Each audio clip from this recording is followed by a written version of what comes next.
ઈડર ખાતે આંગડિયા પેઢીના ₹3 લાખની લૂંટના ગુનાના આરોપીઓને ગણતરીના દિવસોમાં ઝડપી પાડતી લોકલ ક્રાઇમ બ્રાન્ચ.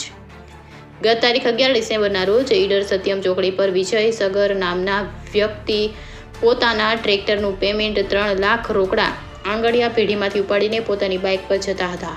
ત્યારે અજાણ્યા શખ્સો દ્વારા પીછો કરીને રૂપિયાની બેગ ઝૂંટવી લઈ લાત મારી ભાગી છૂટ્યા હતા. જે બાબતે ઈડર પોલીસ સ્ટેશનમાં ફરિયાદ નોંધાવી હતી.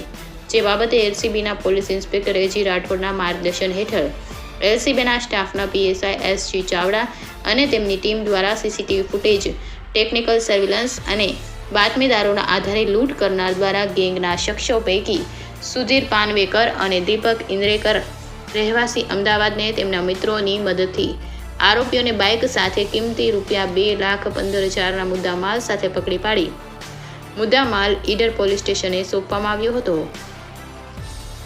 India 24 news reporter Jayesh Thakor સાથે શૈલેષ પટેલ, સાબરકાંઠા જિલ્લા ચીફ બ્યુરો.